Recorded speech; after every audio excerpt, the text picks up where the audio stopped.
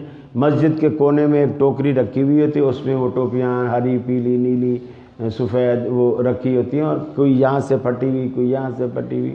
اب اللہ کی دربار میں یہ ٹوپی، میں شیخ پوری رحمۃ اللہ علیہ کی بات اکثر سنایا کرتا ہوں، وہ کہا کرتے تھے کہ یہ ٹوپی اگر اللہ کی دربار کا ادب ہے تو اس ٹوپی کو کبھی سسرال میں بھی تو پہن کے جاؤ نا، تو پھر دیکھو کہ ساس تمہیں کیا کہتی ہے۔ تو یہ ادب نہیں ہے، اور نہ ہی یہ بیوٹی ہے، اور نہ ہی یہ خوبصورتی ہے۔ اور دوسری بات کہ اگر سر ننگا رکھنا بے ادبی ہوتا نا، اگر سر ننگا رکھنا بے ادبی ہوتا تو اللہ تعالیٰ حاجی کو اپنے گھر میں بیت اللہ میں کبھی ننگے سر نہیں بلاتا، کبھی ننگے سر نہیں بلاتا۔ تو ہر حاجی ننگے سر اللہ کی دربار میں جاتا، بلکہ ٹینڈ بھی کراتا ہے۔ تو اصل جو چیز ہے، اللہ تعالیٰ کو بندے کی عاجزی انکساری پسند ہے۔ اور جہاں تک زینت کا تعلق ہے کہ خذوا زینتکم عند کل مسجد، تو زینت میں سمجھتا ہوں ٹوپی میں اتنی زینت نہیں ہے جتنی زلفوں میں زینت ہے۔ دنیا کے جتنے بڑے بڑے شعراء گزرے ہیں، اردو کے ہوں، فارسی کے ہوں، عربی کے ہوں، آپ دیکھیں کہ کسی بھی شاعر نے اپنے کسی محبوب کی ٹوپی یا پگڑی کی مجھے نہیں لگتا کسی نے تعریف کی ہو۔ جس نے بھی تعریف کی ہے زلفوں کی تعریف۔ وہ کسی نے کہا نا کہ پوچھا جو ان سے چاند نکلتا ہے کس طرح، ایک محب نے محبوب سے پوچھا جو ان سے چاند نکلتا ہے کس طرح، زلفوں کو رخ پہ ڈال کے جھٹکا دیا کہ یوں۔ اس کی جو زلفیں تھی اس نے پہلے آگے منہ پہ ڈالی، گویا اس کا فیس زلفوں کے پیچھے چھپ گیا، پھر اس کو جھٹکا دیا، زلف پیچھے کی، اندر سے منہ نکالا، گویا یوں چاند نکلتا ہے۔ ہم ہوئے، تم ہوئے کہ میر ہوئے، یہ ساجد میر صاحب نہیں ہیں، یہ میر تقی میر ہے۔ ہم ہوئے، تم ہوئے کہ میر ہوئے، سبھی ان کی زلفوں کے اسیر ہوئے۔ تو پگڑی کا اسیر تو میں نے نہیں دیکھا آج تک، سب زلفوں کے اسیر۔ جی جی فرض نماز کھڑی ہو، جی جماعت ہو رہی ہو، پیچھے سے اپنی لہذا سے سنتے ہیں، یہ نفل پڑھنا جائز ہے ہمارے؟ نہیں جائز۔ کہ ہم اکثر فجر کی نماز میں نا سنتے ہیں، پڑھ کے کئی لوگ نماز کھڑی ہوتی ہے تو پھر ملتے ہیں، پڑھتے ہیں، لیکن وہ پڑھے گا بھی تو ادا نہیں ہوگی۔ اللہ کے رسول نے فرمایا اذا اقیمت الصلاۃ لا صلاۃ الا المکتوبہ، کہ جب فرض نماز کھڑی ہو جائے، اقامت ہو جائے، فرض کھڑے ہو جائیں، تو پھر کوئی نماز نہیں ہوتی سوائے اسی فرض کے، پھر کوئی نماز ہوتی ہی نہیں ہے، وہ چاہے پیچھے اکیلا پڑھے۔ جی حضرت صاحب، میں ایک گزارش آپ کے گوش گزار کرنا چاہتا ہوں کہ ایک تو میرا سوال بھی ہے کہ کلام پاک قرآن مجید فرقان حمید کی جو آیات بینات ہیں، جی، یہ زمانہ صحابہ کرام کے دور تک ہی محدود تھی یا یہ ہمارے لیے بھی اللہ تعالیٰ کے ارشادات ہیں؟ اور دوسری بات یہ کہ میرا ایک اپنا تقیہ خیال ہے کہ یہ جو ہم مسلکوں میں بٹے ہوئے ہیں اور امت محمدیہ کو ہم نے ایسے تقسیم کیا ہوا ہے، ایک دوسرے کو سچا جھوٹا ثابت کر کے ایک دوسرے مسلک سے، دوسرے لوگوں سے ہم ایک الگ سا مذہب بنایا ہوا ہے، اور ہم ان سے نفرت کرتے ہیں کہ جی وہ فلاں جو ہے وہ ٹھیک نہیں، ہم ٹھیک ہیں، وہ فلاں ٹھیک نہیں، ہم ٹھیک ہیں، بجائے اس کے کہ ہم ان کو تقسیم کرنے کے سارے آپس میں محبت کریں اور صرف توحید و رسالت پہ ایمان لائیں اور اسی کا پرچار کریں اور اسی کی ترغیب دلائیں باقی لوگوں کو بھی اور اپنے بچوں کو بھی، آنے والی نسلوں کو بھی، تو یہ بہتر ہوگا؟ یا پھر صرف مسالک پہ ہی ہم بس بحث کرتے رہیں گے پوری زندگی کہ یہ مسلک ٹھیک نہیں، وہ ٹھیک؟ جزاک اللہ۔ پہلی بات تو یہ ہے کہ جب رسول اکرم صلی اللہ علیہ وسلم کو اللہ تعالیٰ نے قیامت تک کے لیے مبعوث فرمایا تو آپ پر نازل ہونے والا دین بھی قیامت تک کے لیے، یہ نہیں ہے کہ وہ صحابہ کرام کے دور تک تھا. اگر ایسا ہوتا تو پھر تو اللہ تعالیٰ دوسرا رسول بھیجتا، چونکہ جب بھی کسی پیغمبر کا دور ختم ہوتا ہے پھر اللہ تعالیٰ اس کے بعد نیا پیغمبر بھیجتا ہے. تو اللہ کے رسول صلی اللہ علیہ وسلم کی نبوت قیامت تک کے لیے ہے، لہٰذا آپ پر نازل ہونے والا قرآن، آپ پر نازل ہونے والی دیگر شریعت، جو احکامات اللہ نے القاء کیے، وہ سب قیامت تک کے لیے ہے، صحابہ تک محدود نہیں ہے. اور یہی وجہ ہے کہ آج ہم بھی اسی قرآن کو پڑھ کر اسی سے دلیل لے رہے ہیں.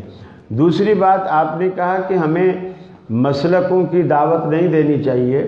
میں نے مسلک کی دعوت، آپ نے اگر پوری گفتگو میری سنی ہے، میں نے مسلک کی دعوت نہیں دی. میں نے کہا قرآن اور حدیث کو دلیل بنائیں. اب رہی یہ بات کہ دوسرے مسلک والے بھی اگر قرآن و حدیث کو دلیل مانیں تو پھر میرا خیال ہے ہم سارے ان کو سینے سے لگانے کو تیار ہیں. آپ کوکب اکاڑوی کو بھی لے آئیں اور وہ کہے آج سے میرا دین قرآن اور حدیث ہے، سب سے پہلے قاری خلیل اپنا سینہ کھول کر اس سے گلے ملے گا. تو الحمدللہ ایسی تو ہمارے اندر تو بیعت کا سلسلہ بھی نہیں ہے. وہ جو آپ نے کہا لوگ الگ الگ مسلکوں کی بیعت کرتے ہیں، ہمارے اندر یہ پیری مریدی اور یہ بیعت کا سلسلہ نہیں ہے. بیعت اسلام میں صرف اور صرف دو ہستیوں کی ہے، ایک پیغمبر کی اور ایک خلیفے کی. اور اصل بیعت بھی خلیفے کی ہے. پیغمبر کی بیعت بھی اسی لیے ہوتی ہے کہ جس دور میں پیغمبر ہوتا ہے وہ اپنے دور میں وہی خلیفہ ہوتا ہے مسلمانوں کا. تو اصل بیعت خلیفے کی ہے. اور اگر آپ دو حصوں میں بھی تقسیم کریں تو پیغمبر اور خلیفے کے علاوہ کسی تیسرے کی بیعت نہیں. پیروں فقیروں کی، اس کی فلانے کی، کسی کی کوئی بیعت نہیں. اور ہم یہ بیعت اور یہ خرافات ہم نہ کرتے ہیں اور نہ ہی مانتے. جی جی اجتماعی دعا، اجتماعی دعا کی تو دلیل ہے، بڑی آسان ہے. رسول اکرم صلی اللہ علیہ وسلم نے فرمایا جو عورتیں عید کی نماز نہیں پڑھتی انہیں بھی عید کی نماز میں جانا چاہیے. یعنی نہیں پڑھتی نماز کا مطلب وہ حالت حیض میں ہے اور انہوں نے نماز نہیں پڑھنی اور عید کا دن آ گیا اور ان کے دن یہ ایام اسی طرح گزر رہے ہیں، تو آپ نے فرمایا وہ بھی عیدگاہ میں جائیں، مصلی سے یعنی نماز سے الگ رہیں، مسلمانوں کی دعا میں شریک ہوں. اگر مسلمان وہاں اجتماعی دعا کرتے ہی نہیں تھے، اللہ کے رسول کرتے ہی نہیں تھے، تو عورتوں کو کس چیز میں شریک ہونے سے کہا گیا کہ نماز تو انہوں نے ویسے نہیں پڑھنی. فرمایا نماز سے الگ رہیں اور مسلمانوں کی دعا میں شریک ہوں. اور دوسری بات، رسول اللہ صلی اللہ علیہ وسلم خطبہ دے رہے تھے، بخاری کی روایت ہے، ایک بندے نے بارش کی شکایت کی کہ یا رسول اللہ بارش نہیں ہو رہی، ہمارے حوض خشک ہو گئے، چراگاہیں خشک ہو گئیں، جانور بھوک سے مر رہے ہیں، تو آپ دعا کیجئے. اللہ رب العالمین نے بارش کی دعا کی اللہ کے رسول نے، اور نبی مکرم صلی اللہ علیہ وسلم کی دعا پر اللہ نے اسی وقت بارش برسانی شروع کر دی.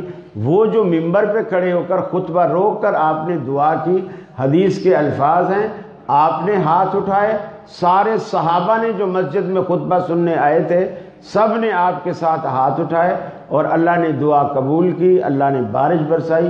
پھر اگلے جمعہ وہی بندہ یا کوئی اور بندہ شکایت کرنے لگا، یا رسول اللہ ہمارے تو گھر بھی گرنے لگے، سب کچھ تباہ ہو گیا، راستے بھی بند ہو گئے، اللہ سے کہو کہ اس بارش کو روک دے. نبی کریم صلی اللہ علیہ وسلم نے پھر دعا کے لیے ہاتھ اٹھائے، سارے صحابہ نے، یہ بخاری میں صراحت ہے، سارے صحابہ نے آپ کے ساتھ ہاتھ اٹھائے. تو اسی کا نام اجتماع ہے. ہاتھ اٹھائے اور آپ نے دعا کی کہ یا اللہ مدینے کی ضرورت اب پوری ہو گئی ہے، ان بادلوں کو وہاں لے جا جہاں ان کی ضرورت ہے، ہماری ضرورت تو پوری ہو گئی. تو اجتماع تو حدیث سے ثابت ہے. جی فجر اور عصر کی نماز اذان کے بعد اس میں نوافل پڑھنا، اس کی کوئی فجر کے بعد نفل ویسے شریعت نے رکھے ہیں جنہیں آپ فجر کی 2 سنتیں کہتے ہیں. اذان کے بعد جی وہ اذان کے بعد ہی پڑھنی ہے نا، سنت. یعنی تہجد اذان سے پہلے ہے، فجر کی اذان کے بعد صرف فجر کی 2 رکعتیں ہیں. اور یہ 2 رکعتیں ایسی ہیں کہ آپ نے فرمایا خیر من الدنیا وما فیہا، جو کچھ دنیا میں ہے اور پوری دنیا اور دنیا کے اندر جو کچھ ہے اس سے یہ فجر کی 2 رکعتیں بہتر ہیں. فجر کی 2 رکعتیں بہتر. اور یہ 2 رکعتیں اس سے جو ہے اذان کے بعد فرضوں سے پہلے ان 2 رکعتوں کے علاوہ نبی کریم سے کچھ بھی ثابت نہیں، نہ تحیۃ الوضو نہ تحیۃ المسجد، صرف فجر کی یہ 2 رکعتیں پڑھنی۔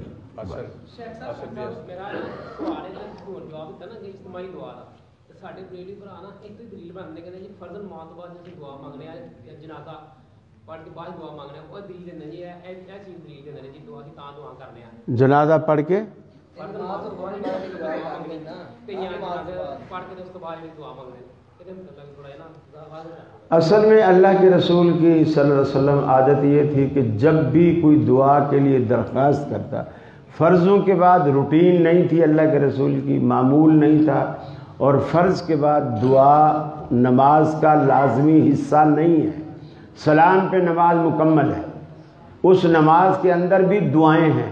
اصل میں حنفیوں نے اس لیے بعد میں سلسلہ شروع کر دیا، ان کے بیچارے مقتدی نماز میں پڑھتے ہی کچھ نہیں ہیں، دعائیں آتی ہی نہیں ان کو، 2 سجدوں کے درمیان آپ دعائیں پڑھتے ہو، اللہم اغفر لی ورحمنی واہدنی وعافنی وارزقنی، تو یہ حنفی پڑھتے ہیں؟ نہیں پڑھتے۔ تو ان کی نماز میں دعائیں ہے ہی نہیں، رکوع کے بعد کھڑے ہوتے ہیں ربنا ولک الحمد کے بعد حمدن کثیرن طیبا مبارکن فی، حنفی پڑھتے ہیں؟ نہیں پڑھتے۔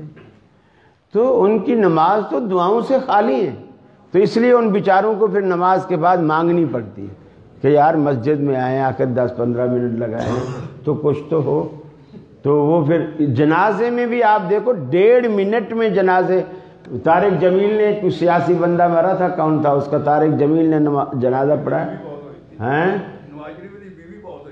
ہاں طارق جمیل نے جنازہ پڑھایا، وہ کلپ آج بھی موجود ہے، آپ گھڑی دیکھیں اور اس کی تکبیر تحریمہ جو جنازے کے وقت شروع کی اور سلام، آپ دیکھیں کہ کتنا ٹائم لگا، 1 منٹ سے زیادہ لگایا ہی نہیں۔ اب 1 منٹ میں کوئی جنازہ ہوتا؟